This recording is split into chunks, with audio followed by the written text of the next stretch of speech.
let's do an Amazon haul and a Barnes & Noble kind of haul. Hey guys, it's Amber. Welcome back to my channel. I'm bringing you a mini Amazon Prime and Barnes & Noble haul today. Sorry if I sound a little Kermit the Frog-esque today. I'm kind of getting over a cold, but I wanted to show you some of the most recent purchases I've made at Barnes & Noble and on Amazon Prime.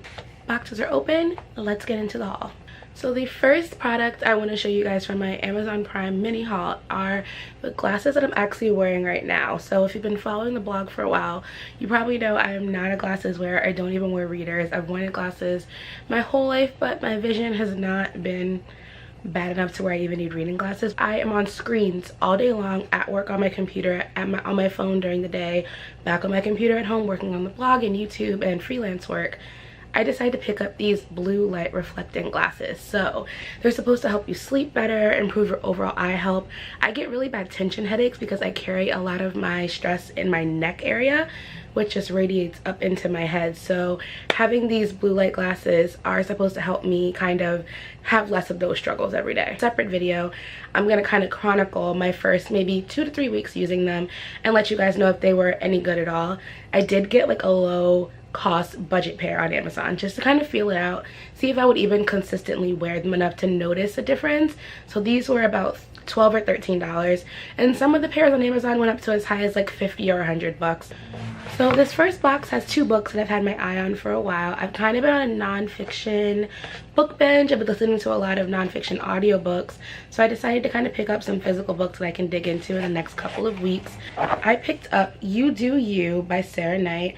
She's the author of The Magical Art of Not Giving an F, and I've heard really good things about that. I haven't read that yet, but I saw this in Barnes & Noble, and then of course right after it got recommended to me on Amazon. So this is what that looks like. She also wrote Get Your Shit Together, so she has a lot of books in that vein. The second book that I recently ordered off of Amazon is called You Are a Badass at Making Money, Master the Mindset of Wealth by Jen Cicero. She's the author of the book You Are a Badass, which I'm going to show you guys in just a second, that I recently picked up from Barnes & Noble. But it's basically a guide on how to just kill it in making money and being your own boss. I've been seeing her books online around the web for a while on blogs and on Instagram, and everyone seems to say this has some really good takeaways and more on saving money and spending money smarter. So anything that's going to help me kind of get my financial life together, I'm down to read. Sticking with books, I recently took advantage of a small sale they were having at Barnes & Noble and decided to grab a couple books there because I have no self-control and I cannot help myself. So like I just mentioned, I got You Are a Badass at Making Money. I also picked up You Are a Badass at Barnes & Noble. I figured why not read both and get kind of her all-around take on how to be a boss. So this one, the subtitle is called How to Stop Doubting Your Greatness and Start Living an Awesome Life. And self-doubt is something that I struggle with so much when it comes to building my brand and establishing myself as a professional and kind of blazing my own trail. So I'm hoping this will give me a nice confidence boost and some good tips on how to just like do me to the best of my ability. All right, lastly on the books, because I'm still me, I'm always reading some kind of fiction, and I also realized that I haven't read any fantasy books all year. I mean, I know it's only like the 3rd month almost of the year, but fantasy is one of my favorite genres, and I usually read a lot of it. I think by this time last year I'd probably read like 4 or 5 fantasy books already. I've liked most of the books that I've read so far this year, but I really want to get back into those fantasy books and kind of get that escapism that I really turn to reading for. So while I was in Barnes & Noble, I realized they had a signed copy of a book that I've really been meaning to pick up and read. It's the second book in a trilogy that came out last year. I read the first book last year and loved it instantly, and then I realized they had a signed copy and I knew I had to grab it right there in the store, and that is One Dark Throne by Kendar Blake. It's the second book in the 3 Dark Crowns trilogy. Can't tell too much about it because it's the second book in a series, so I don't want to spoil the first. But basically there are 3 triplets born every other generation, and they have to fight to the death to be queen. They each have these like magical gifts. One is a naturalist, one is an elemental, and one is a poisoner. Really interesting. The world building was just really fascinating to me. It's a super unique concept, not something I've seen done over and over again. And the cover is also beautiful. So if you haven't heard of this trilogy yet, I definitely recommend the first book, and I'm really excited to get into the second. I thought it would be weird getting used to wearing glasses, especially on camera, but it's not that bad. Back to Amazon, taking a pause from the books now. I want to show you some tech equipment that I recently picked up from Amazon.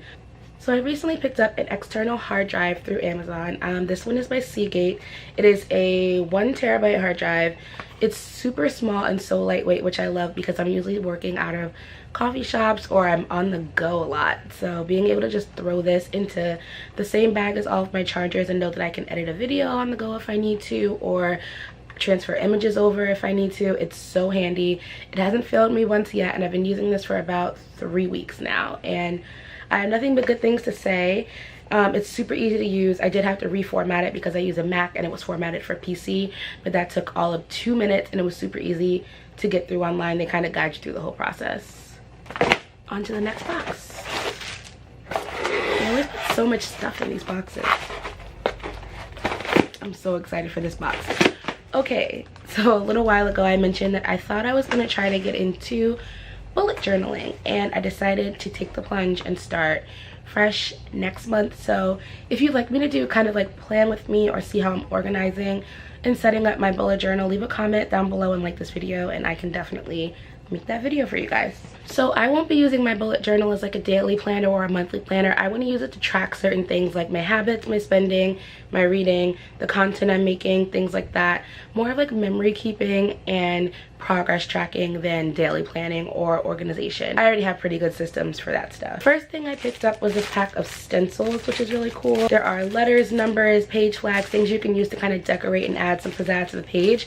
One reason I did put off bullet journaling for so long is because I do not have any artistic abilities. So I'm hoping that these will help me kind of get a start and organize and set up my journal in a way that's really, really pretty and that makes me kind of motivated to continue to use it consistently. If you know me, you know I am obsessed with pens. I have like so many markers, so many pens of all kinds, but I legitimately use them all. But for my bullet journal, I wanted to have pens specifically to kind of jumpstart this and use in my journal.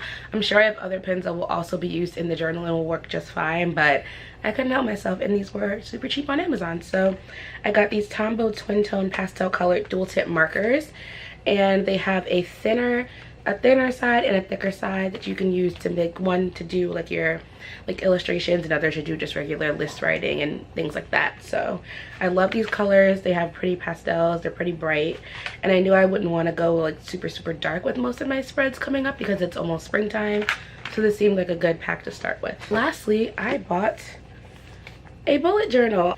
I decided to pick up the Lemome.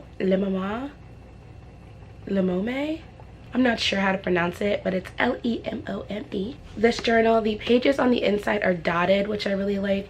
I know that, like I said, I'm not an artist. I do better with graphic design than with actual like handwritten illustrations. So I knew I wanted something that was going to be easy to use, easy to kind of guide my stencils on, and would have thick paper so that there wouldn't be bleed through, because I usually write with like a felt tip pen, like a Sharpie pen or those Paper Mate felt tip pens. Those are like kind of my preference rather than a ballpoint pen, so those tend to bleed on thinner paper, because I know I'll be able to do like larger spreads and tables and doodles, and also just my standard list every month without having to worry about not being able to use the next page because of bleed through. Alright guys, that is everything I had to show you. Thank you so much for dealing with my Kermit the Frog cold sounding voice and for tuning into this video. Be sure to leave a comment, thumbs up, and subscribe to this channel for more videos in the future, and I will see you all in the next one. Bye!